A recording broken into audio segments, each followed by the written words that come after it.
Hello and welcome back to Willey Farms. I'm Donna Carpenter. We're here on Route 13 just south of Odessa, just a little bit north of Smyrna. I'm here on the front porch with all the beautiful flowers. Of course, we've got a whole lot more in the greenhouse. We've got so much you need to stop by and check it all out. Now today's show going to be great. We're going to talk about joint care and arthritis. We also have a segment on barbecue and grilling, and we're going to talk with Allison about canning and freezing. So we've got a lot of great things ready for you, so let's get started. Well, hello, we've made our way here to the sampling station, and we do so many things here at the sampling station, and that includes talking with our new friend here. This is Dr. Drew Chaz from Camp Chiropractic. Thank you, Drew, for coming by. We really appreciate having me, Donna. Appreciate you coming by. And you'll notice I didn't call him doctor. It's because I've known him so long. He's still just Drew to me.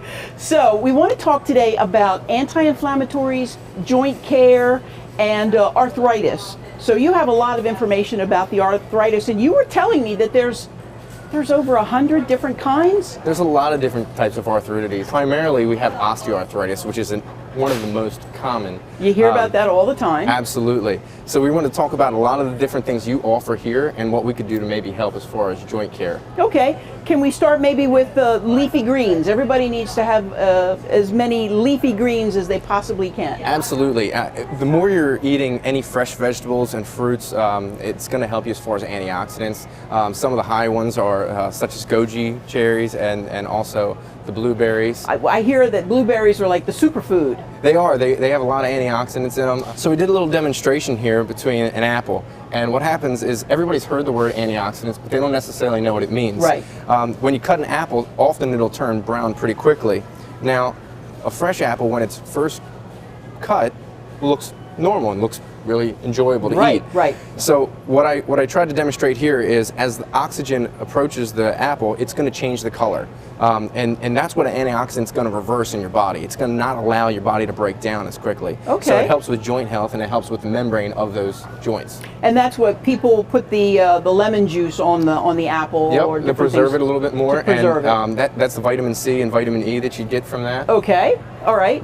And all those other vitamins available in a lot of fresh fruits and vegetables. And we've got quite a selection here. I know that there's lycopene in the tomatoes, which is good for you, and turmeric.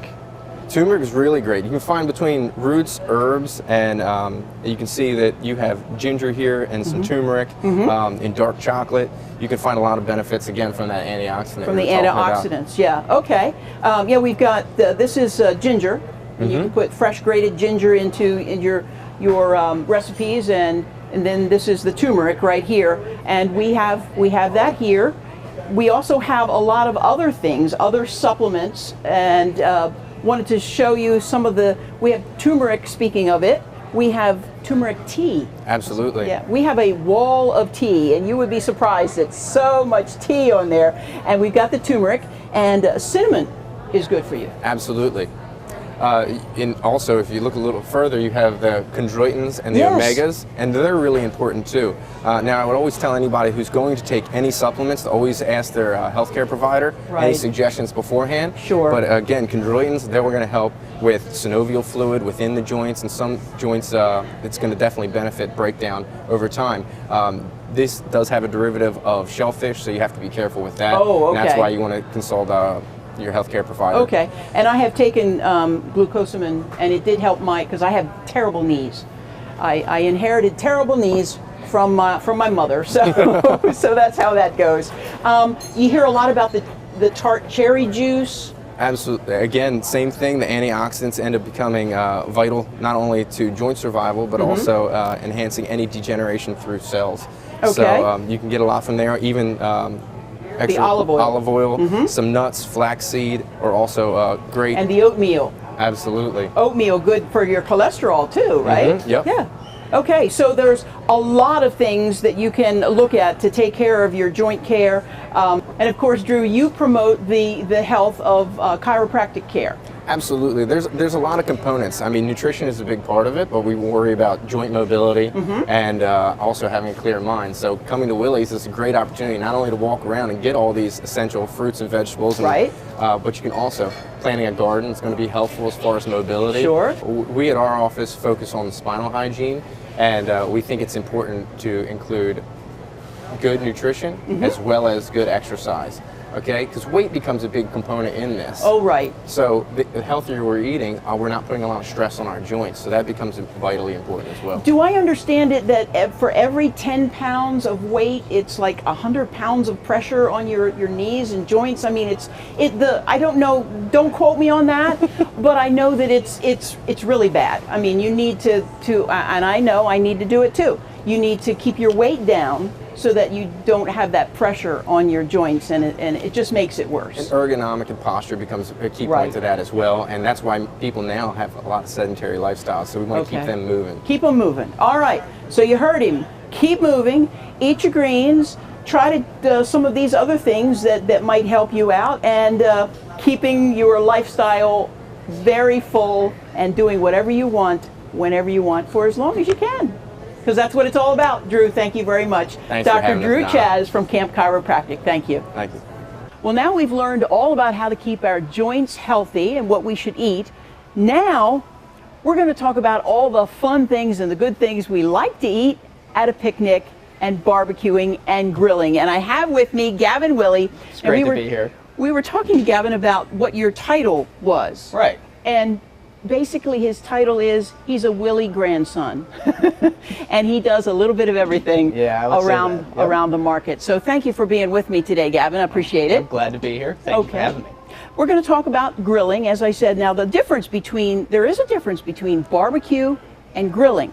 Barbecuing, I would say, is when you cook your meats over low heat over longer periods of time. And what you're doing is you're actually incorporating the smoke flavor into your meats as you go. Okay. And with grilling, that's when you cook it hot and fast. So a hot heat over a fast period of time. Okay.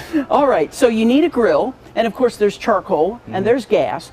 Today we have a little charcoal grill here for demonstration purposes. So why don't you let us know about what's this thing? This is big. Well, this is an interesting contraption here. This canister is actually used to start your coals. And what you do here is you would take crumpled up pieces of paper and you stuff them in the bottom, and then you add your coal on top. And you will light the paper from the bottom, and that heats your coal up top.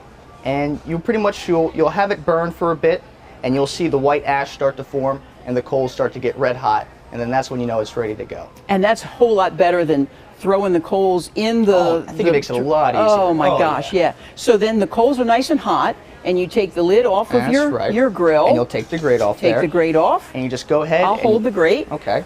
And then you dump it right there into the bottom, or depending on the meat that you're cooking, you'll either push it off to the side or you spread it across the bottom. Because there's direct cooking. There's direct cooking heat, and then there's indirect cooking heat, depending on the meat that you're cooking, of course. Okay. All right, so we've got that. Why don't we put that down? We'll put that off to the side.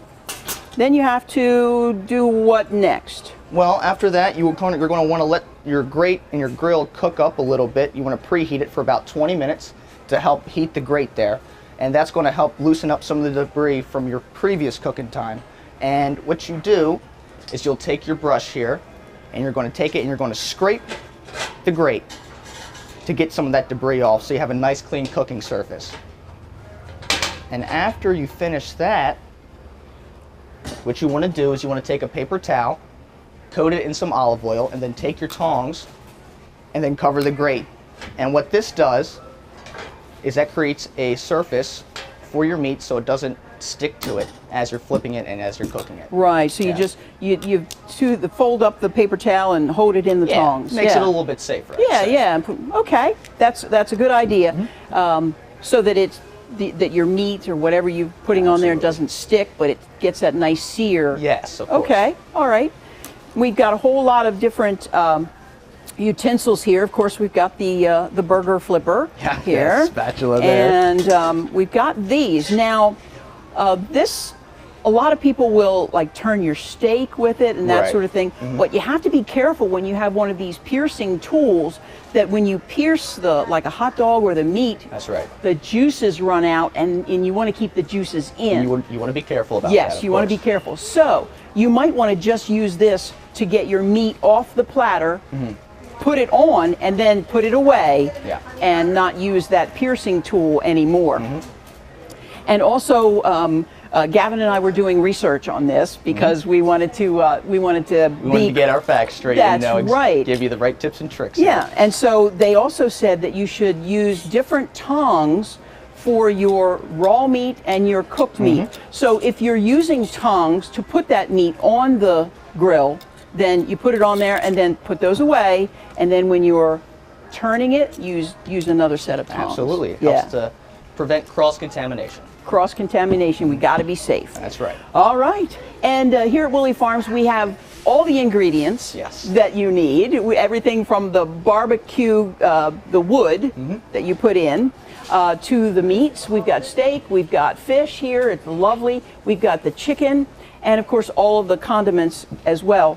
But we also have these awesome barbecue sauces. Absolutely. And as you can see behind us, we have a ton.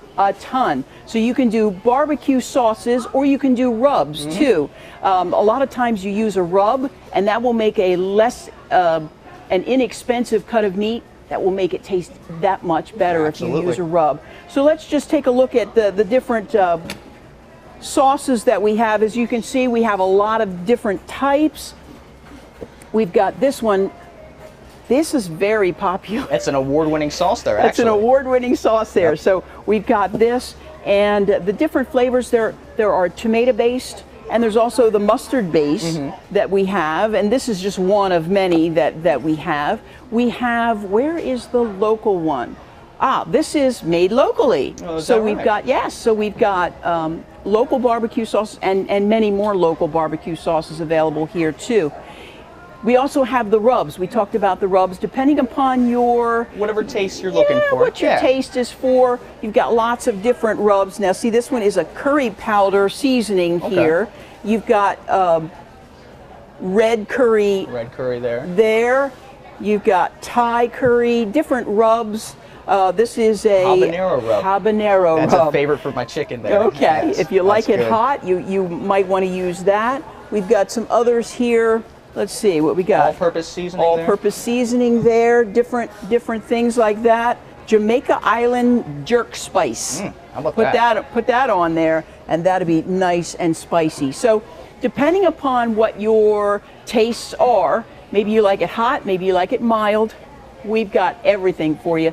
Not only the barbecue sauces, but we've got the mustards, the marinades, and all the different spices. Oh, and one more tip about marinades. We want to remind everybody, it's always good to marinate your protein, whatever you're doing.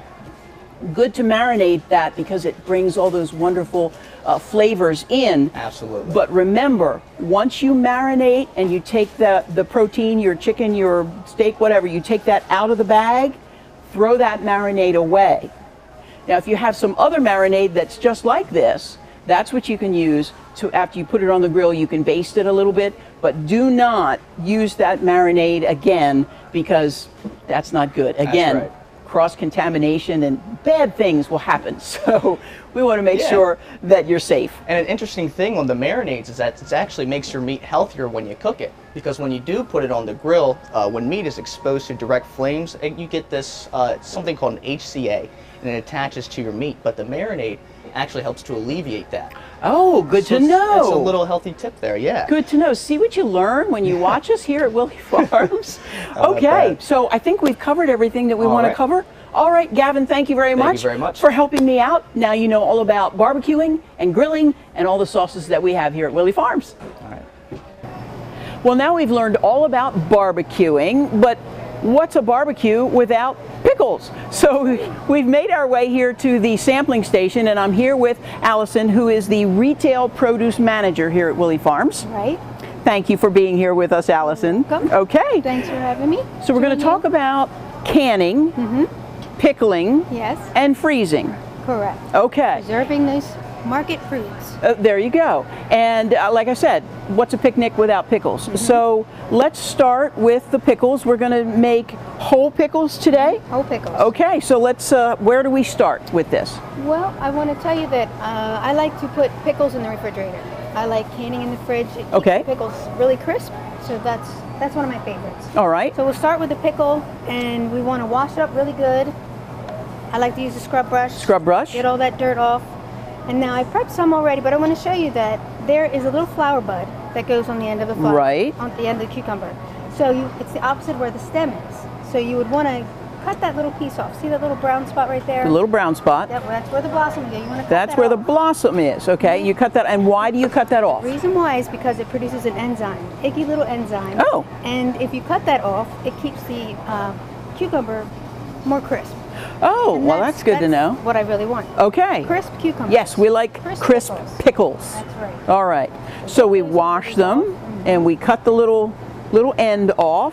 The blossom end. I'm going to put 8 cloves of garlic.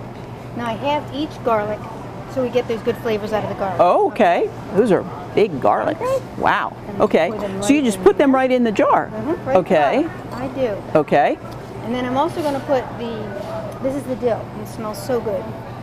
Oh, So yes. good. So I put those in there, and if you can put the dill heads. I don't have dill heads today, Okay. which has the seeds on it. So it's an either or situation. It is. Okay.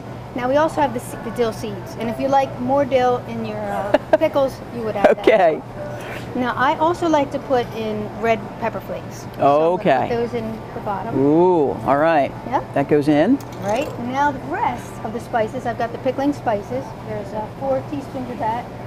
I'm going to put that in. Oh, that vinegar. goes in the brine. Right. Okay. So in this pot, I've got apple cider vinegar.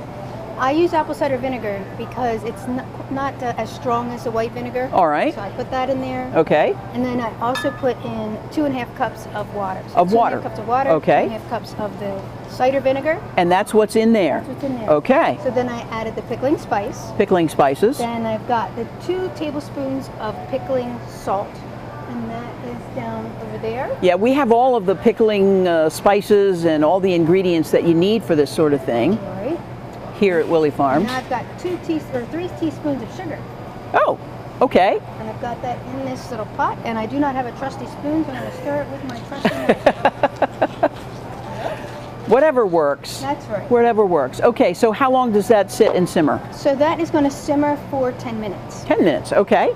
No, 5 minutes. 5 minutes. 5 minutes. All right. So we've got our 5 pickles minutes. ready. Okay, 5 minutes. All right. So we've prepped everything. So we've washed everything up. Right, and now we're going to put our pickles in. Putting the pickles in. This is a big jar. It is. This is a 2-quart jar. A 2-quart jar, okay. And we have all of the quart and pint jars that are available here. Now we're doing whole pickles. I tell my boys like it at home. My boys like whole pickles. Whole pickles, And okay. they're crisper. But that's why I like to do this. Could you do the whole process the same, Same exact but way. slice it up? Exactly. Okay, that's Yeah. good. That's good to know too. Yeah. All right. Now, And, do and you know what's nice about that? You can put it right on sandwiches when you slice them up. you right? know? Yeah. So okay, now before I even use this jar, Right. I had cleaned it with soap and water, and I had processed it for 10 minutes in boiling water Oh, okay. To sterilize to it. sterilize it. Okay. Yeah, so Good. that's what I did. Good. Okay. So All right. We're going to let that sit there for a little bit while this simmers While for 5 that's minutes. simmering, Right? okay. And so while that's simmering, we're going to talk about the freezing part, right? That's right. Okay. So we're trying to, during the summer when you have all kinds of wonderful fresh fruits and vegetables, and you want to make sure that you can enjoy them maybe in the middle of the winter. Right. Right? That's So right. put them in the freezer, and when you do it yourself, you control the quality of Exactly. the fruit or the vegetable when you Right. pick it and all that sort of thing. So what do we do about freezing? So I've got some broccoli. Broccoli, I okay. already prepped it. It's cut in the size that I like it, Okay. and so we've got it mouth size. Mouth size, right. Okay. Bite size. So I had prepped it, cleaned it up. I got a cookie sheet. I've got parchment paper or wax paper. Okay. And then I just put it in the freezer like this. And All I can right. even have layers of it. So I would Okay. put this layer, then I put another layer of wax paper, put more broccoli on top, you know, and however much you have, and then I put this right in the freezer. And you can do do this with any fruit or vegetable. That's right. And you do it this way and freeze it this way Yes. because I do this because when I freeze it like this, then I put it in the bag frozen. Because if you put it in the bag and then freeze it, sometimes it clumps together. It clumps together. Yeah. Okay, so and this way I can use it in my recipes right away. All right, so this goes into the freezer. Here's our make-believe freezer back here. That's right. And then, and so here are some of the fruits and vegetables that you've already done. So Wonderful. I did the same thing. I prepped it, I put it on the trays, and I froze it, and then I put it in these bags, and you'll see that they don't clump together, and this is frozen. And okay? if you wash the vegetables or whatever it is, you want to make sure you pat everything dry too, don't Right. you? Because you don't want any water left on there, because then it'll crystallize and True. have some issues there. So you've done all that. Right. It's been frozen. You've put it in the bag. I labeled my bag before I put it in, because as you see, it kind of came off there. Okay. But what I like too is I have a straw in there. I'm going to seal this up to the straw. So this is the way to get all the air out of the Right. bag, because that's better too. The less air in the bag, Exactly. it stays longer. Okay, so how do we do this? Then I'm just going to press You it down. press, You okay. hear the air coming out of that Yeah, straw? I can hear it. I can hear it.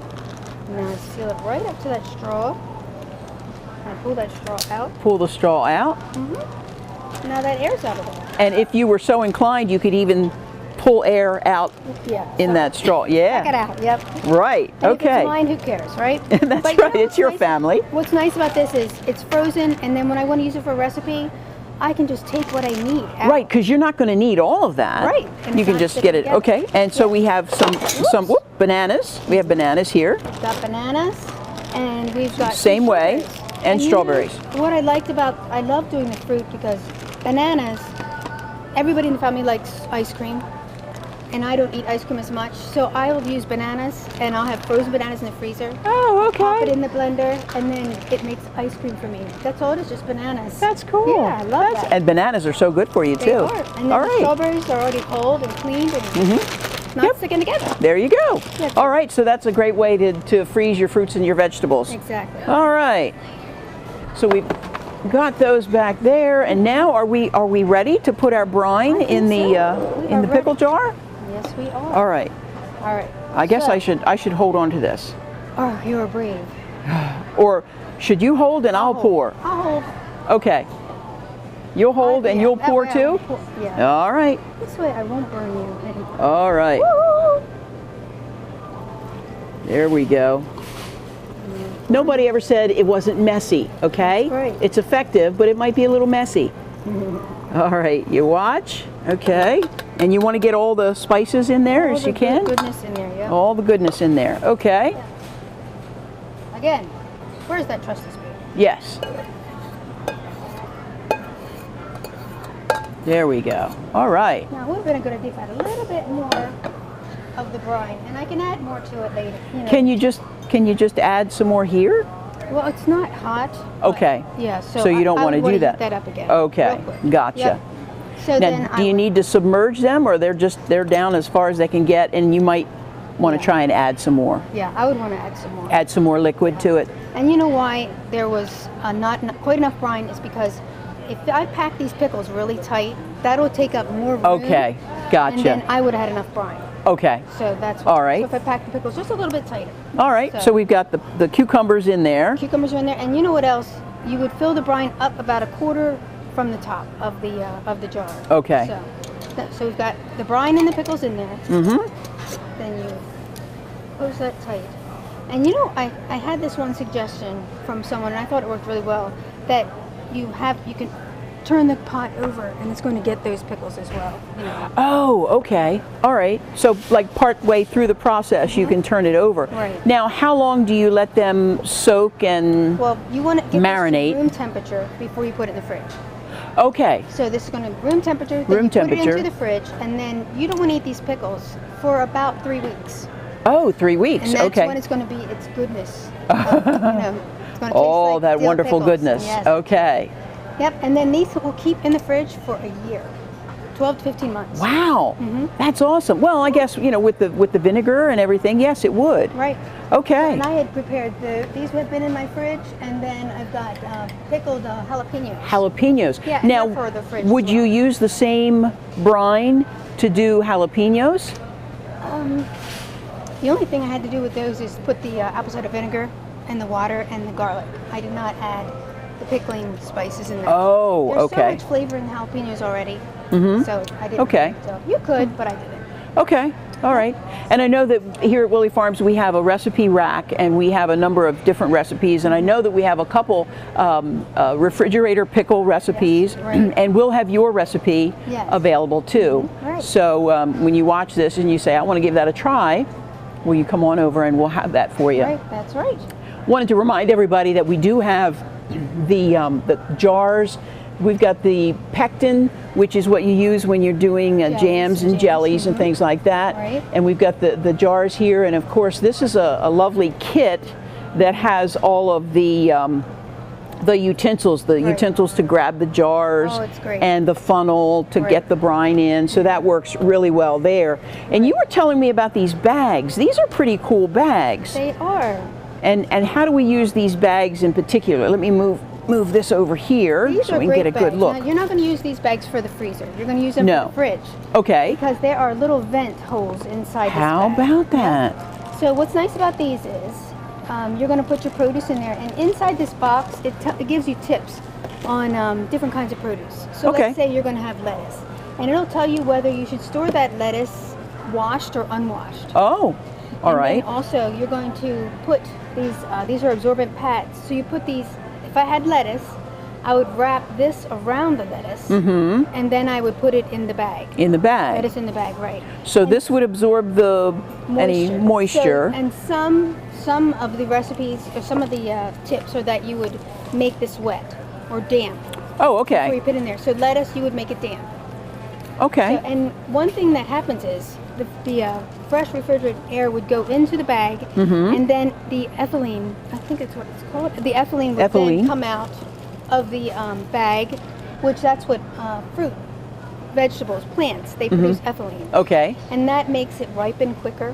Oh, So you want to get that away from your fruits and veggies Okay. in the refrigerator. and there are other what's ways gonna to do absorb that. This is going to absorb the ethylene that comes out of the bag. Okay. And this is called the little blue apple. So you put this in the bag. You can no? You're going to put this in the drawer. Oh, you've got your refrigerator drawer that you put all those things Yeah. in, and you just drop it in there, and that Yes, and helps out with there's it.